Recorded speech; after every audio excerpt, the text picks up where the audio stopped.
Hello folks, this will blow your mind, this video I've made here. If you listen carefully what I have to say and what the implications are, it is mind-blowing and it's just about burnt my mind out. Let's think the unthinkable. Let's take that challenge. Let's do the undoable. Let us prepare to grapple with the inevitable itself and see if we may not have it after all. Once again, this will blow your mind what I'm going to present here. So be patient and listen. The first part is pictures that I have taken, a number of pictures I've taken 3 or 4 different places around the country, and pictures other people have taken. This photo I took from Hamilton, Ontario, 39 kilometers away from the Toronto Harbour, shows that there's no curve. This was made by my new Nikon Model P900 camera, which has a zoom of optical zoom of 83 and a lot of digital zoom, taking it to 200 or even up to around 300. This picture you see here is probably about 350 zoom, considering it's been edited in Photoshop. Just strictly editing contrast and colors and everything else, just to make it clear. This was the first picture I took here, actually, is a night. This is a night photo of Toronto. I was able to find Toronto. I was on my girlfriend's. I don't know, I said, this is my photo of Toronto. I took 39 kilometers from an Upper Gage Street apartment of a friend of mine. As will be seen on this, a more clear day picture, there should be no buildings visible, as they would be blocked by the Earth's curvature. A big mystery has been discovered. I won't say by me, because other people have discovered it before me, but I proved it to myself. Here we are. Another picture of Toronto showing a little boat on the water. This is almost like you were just a mile away from Toronto. It's not a clear picture, but you can make out all the details and you can tell that we've got a straight flat line from Hamilton apartment all the way, amazingly, to this. I could hardly believe it when I got home and edited this, that I could actually see almost 40 kilometers away. Here, I've simply adjusted. I made a black and white picture to see if we could get a little different perspective on it. More, just not completely black and white, but I've taken a lot of the color, and the contrast is very high, and the sharpness and everything, just so you can make the buildings out and see that the buildings are not leaning over backwards, and they shouldn't be able to see. They should only be able to see the top half of the CN Tower. No, it's not in here at all. But you wouldn't be able to even see the highest building here. Wouldn't be visible. This is a photo of Toronto I took at the Gage apartment. As will be seen on this, on a more clear day picture, there should be no buildings visible, as they would be blocked by the Earth's curvature. So here we are. I'll just keep emphasizing this. Now we're going to go on soon. When this picture here is over, we'll go on to something else. But this is something I took myself. I've got here. Please note that many of these images are taken from several kilometers away. The ones you're going to see of Windsor were taken about 2.5, 3 kilometers away, and you'll be able to see things how well. And I'm just showing this to show that this is real. This camera is capable of taking pictures from a long way. The one is 38 kilometers for the Hamilton to Toronto one. The giant windmills, which you will see, are up to 60 kilometers away. Here's just some pictures of Toronto. This is probably at about 5 or 10 zoom. I don't know what this one here is at. This is maybe 50, maybe 150. This is maybe 200 and some. And finally, full 300 or more zoom, because I've also zoomed in. Here we are, almost 4 kilometers away, and we can see fans in people's windows. Now that, and here's a truck on the the Ambassador Bridge going from Windsor to Detroit, taking 3.5 kilometers away. Here we are once again, just a little different perspective with the sailboat there in the lake. This picture is not possible to take.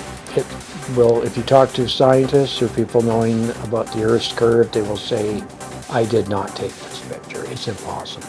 But I did, and I've taken other pictures. Here's Point Pelee Park. I was on the very southern tip. Now, from the very southern tip, I had help with a guide there. A man was kind enough to show me where to point my camera, and here we are. I got home after I took the pictures. I could barely see them. I could see the blades turning here. This one, I couldn't believe it. I was just able to edit this on Photoshop and really bring out the clouds and everything. This looks like we're only a few miles away, but actually we could be up to 50 kilometers away. 40 to 50 depending, using Google Maps, because we're looking at, from Canada, we're looking across the lake, Ontario, Lake Erie, looking onto the American shore. Now here, this one here, this is just about 15-20 kilometers away. This is a different one. I was taking this is again, this picture here again is the picture of, it's very poor, but anyways, now this is, less than 20 kilometers away. This is, I don't know if I had the full zoom on this, but I've doctored up as best I can on the computer so it's clear. Here once again, another tower over in the United States, taken from Canada, across the entire lake.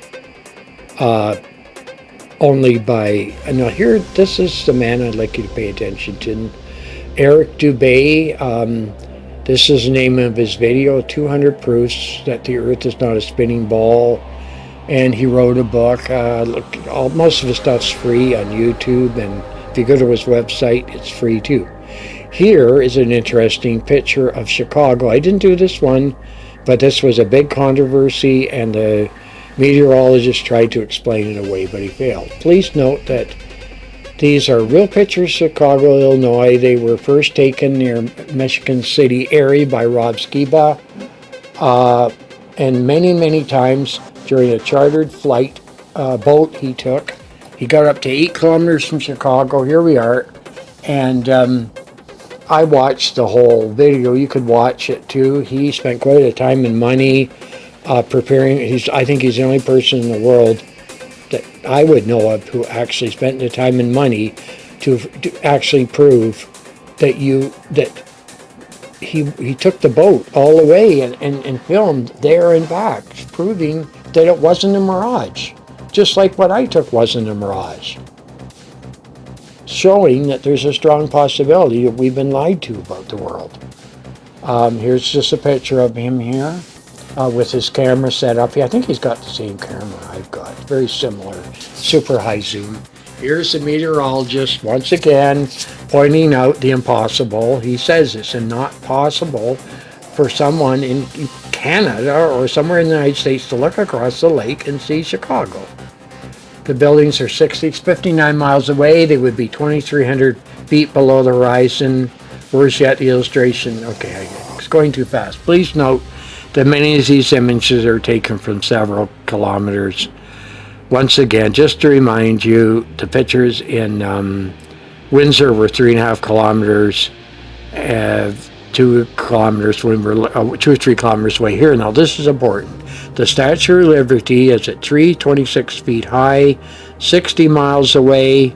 It should be buried under 2,074 feet of curvature, and there's calculators on your cell phone, on the internet. You can figure this all out.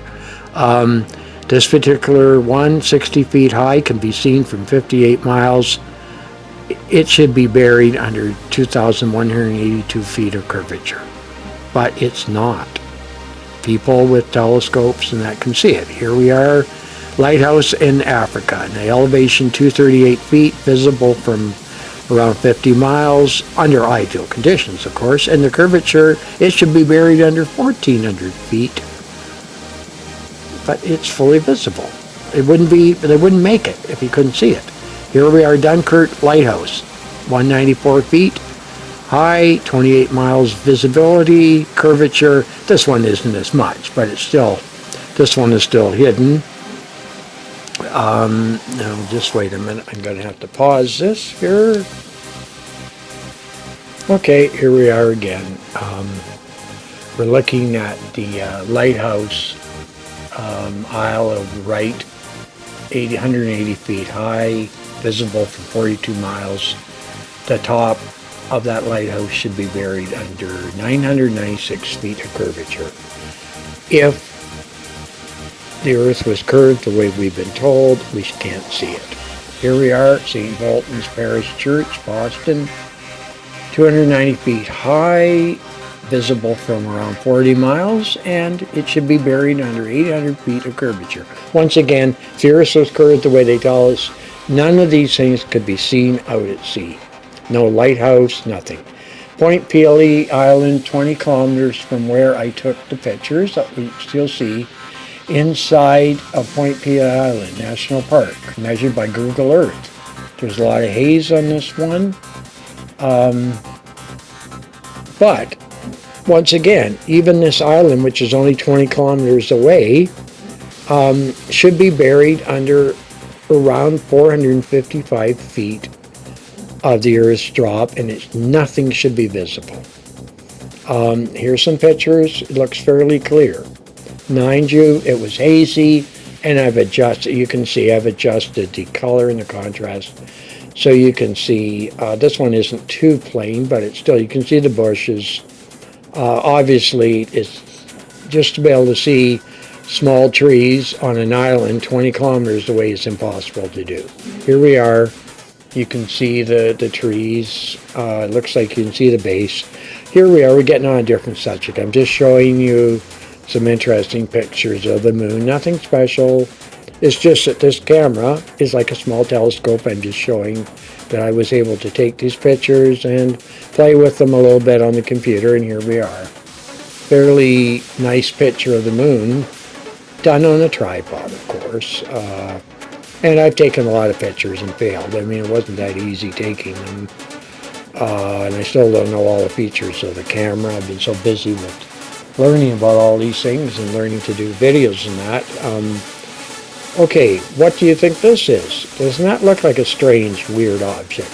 It says, note that these are stars. They're not UFOs. They're taken around Windsor.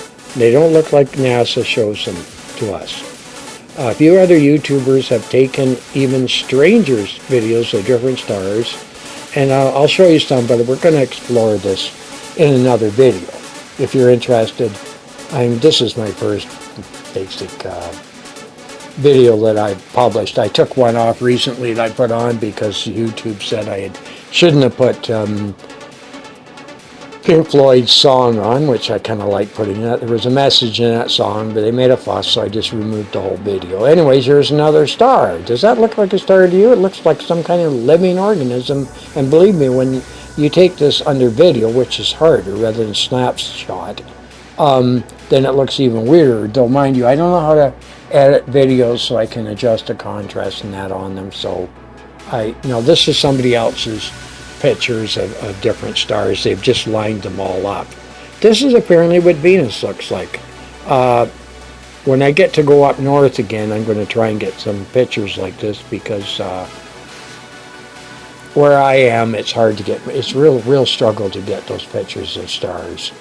Up north, I went up there one time, and it was clear, and I was getting the tripod set up, and the darn storm came in, and it never cleared up until I left. I wasn't able to do anything. We're just waiting for something here. Okay, here's just another picture of the moon. Hope I haven't got too many pictures here. I kind of like them, but just to show that this is the same camera that I took these pictures of. So if I can take this accurate picture of the moon, then I think what I'm taking of these stars is accurate too. It's just not what you've been shown. But I found out that many observatories are owned by the Vatican. And they're not really quite willing to give us the actual raw data A lot of the stuff that we get from NASA and the observatories are artist renditions.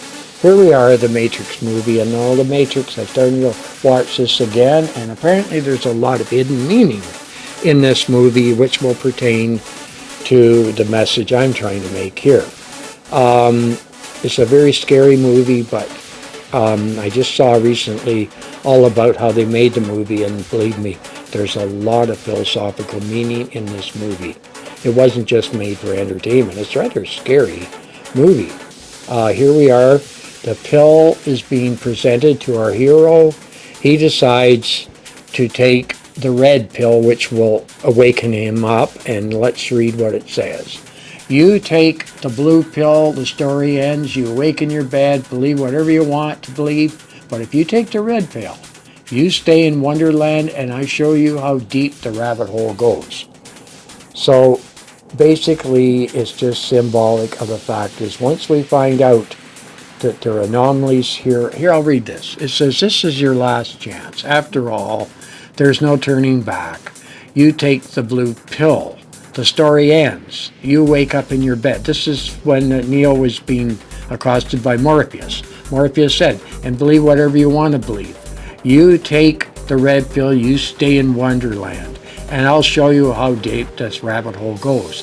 I know you're out there. I can feel you now. I know you're afraid. I know you're afraid of us. You're afraid of change. You don't know the future. I didn't come here to tell you how this is going to end. I came here to tell you how it's going to begin. And that's the message of hope. Here is a very scary cybernetic creature which had taken over their world, and here you're going to see this man here is instrumental in many of the ideas that went into the film. I don't know, some of you know him, some of you don't. He's an older man. He's done an incredible amount of research. He had a book called The Matrix of Powers where he got the idea of the movie about the Matrix. Here we are, the scary, scary unfoldment is when Neo woke up. He was terrified to see his body was, along with hundreds of thousands of millions of other human beings who had never ever seen the day of light of day, and here it shows so scary. When I first saw this movie, it was so scary. If you see the movie again, you can always download it for free if you know where to go, and or you can, I think you might be able to get it on YouTube too, but anyways, or just go buy it, whatever, or borrow it. It's a great movie. Once you realize there's a hidden meaning there to give us courage to look into things that we have been lied to. All through man's history, man has been oppressed by the church, by government, by tyrants, and it's the same thing now. We are being oppressed by the New World Order, by the Illuminati. Here we are. This man says, the origin of all science is the desire to know causes. The origin of all false science and imposture is the desire to accept false causes rather than none, which is the same thing in the unwillingness to acknowledge our own ignorance. Here's just a picture of the universe. This is the universe that I was taught. This is the universe that I was intensely interested in. Black holes.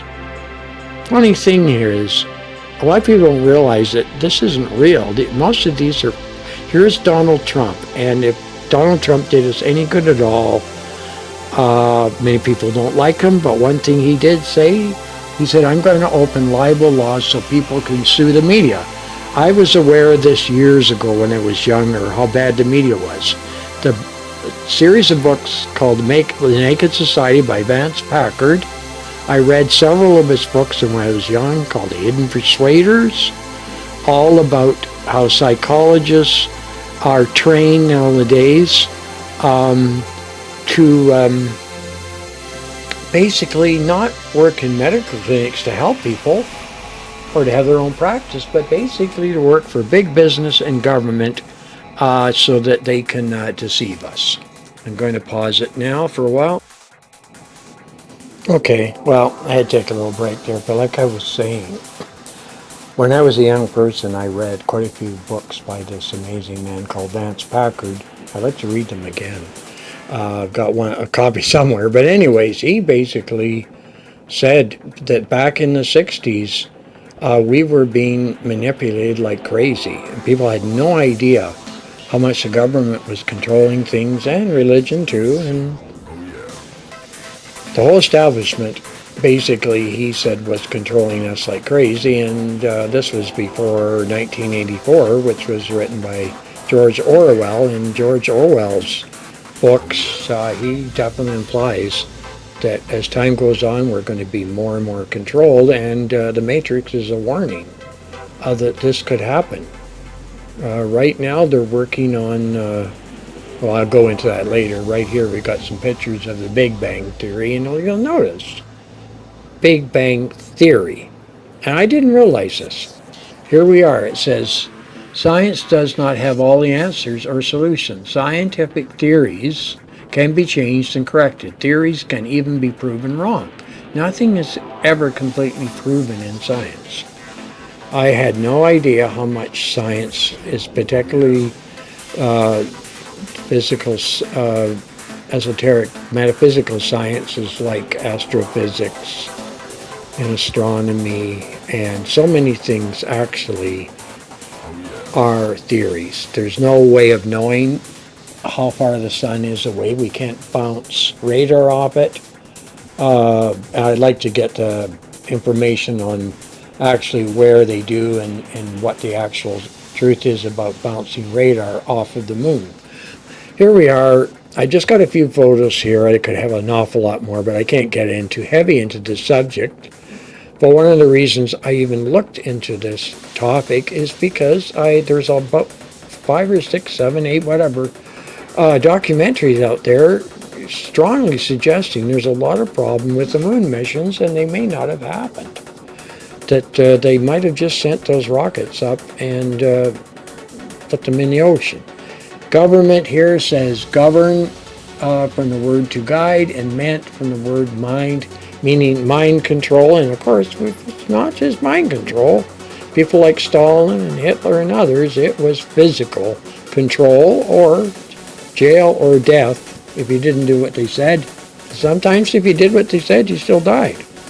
We all know about the tyrannies around the world. How do we know that the one we're in isn't every bit as much a tyranny? I've got here, don't be comfortably numb, like the song that I tried to play, but there was copyright violations on Pink Floyd's song. It says the establishment who censor and manipulate everything want you to be deceived about everything important. The truth is stranger than any science fiction. Don't be comfortably numb. That's my little message. It's probably because I'm doing it too. But and finally here, I'm going to have to wrap this up because this is going on to 23 minutes or so, and I'm sure you don't want to listen to any longer. This man here, just to remind people, if they don't already know about Eric Dubay, there's Rob Skiba, there's a whole raft of them now talking about it. Some of them are just parroting what other people. I'm parroting some of the stuff I learned, but there are some things I've checked out myself, like what I've been doing with my camera, and so far it all checks out. And it's rather scary. It's rather scary to have this happen, because I originally looked into the flat earth because it was so absurd, but the more I listened to it, the more I realized I couldn't really disprove what most of the stuff they were saying, especially Eric Dubay. I don't know where he gets all his information, though there's something a lot of people don't mention, is that right now I've got about 30 or 40 electronic books, and they're all about flat earth, hollow earth, and subjects like this. And there was a big movement in the 1890s and up until maybe the First World War, where everything got changed. The war completely ruined so much research that was being done by people like Nikola Tesla. And I'm going to have to work on that for my next video, because I've got quotes by Tesla, who was the greatest scientist philosopher that I know of ever lived. And he was an inventor and a scientist. Einstein was only a scientist, and it turns out he was employed basically to work out complex mathematical theorems to try and prove that the universe, that those in charge of the world who direct our affairs, whether we like it or not, wanted us to believe in the Big Bang universe, in the heliocentric view of the universe. And it's a long story. I've spent almost a year looking into it, and I wish to God someone could help me disprove it completely. I've watched, there's only a few feeble little attempts by a few people to point out a few things about it. And I mean, there are gray areas. There are some gray areas in this flat earth stuff. And that's why I continue to go on and listen and look for people like myself and Rob Skiba who have actually gone out and bought equipment and actually tested things. They're not just relying on what other people have said. And so far, a lot of it's making sense. It's an extremely unbelievable story, but I don't think it's crazy. I don't think we have many of the answers yet, but we know that we have been not told the truth. And all we're trying to do, us truth seekers, is we're trying to find out what is true and what is not. And believe me, it's just like Neil found out that once you start pursuing the truth, you've got to pursue the truth, and no matter how ugly, how scary, how much it destroys your previous worldview, you have to go along and seek the truth. And I think if it was known, and I can't say this for sure, but I think if we were to find out we are in some kind of matrix, just like this story, this make-believe fictional story, which has a lot of truth in it though, that we're in some kind of matrix. And that's something I'm going to work on for some more videos, and I hope every video will get better. Well, thank you for being patient with my first real attempt at making a video. I hope you'll go and look up Eric Dubé on the YouTube and some of the other people, and if you're already in this, just encourage you to go out and get a camera and start checking some of these things out yourself. A special camera, yeah, not just any camera, something like the Nikon P500. Or something similar. There's maybe one or two other cameras in the world similar that aren't too expensive, but are like a portable telescope. Okay, thank you very much. Goodbye.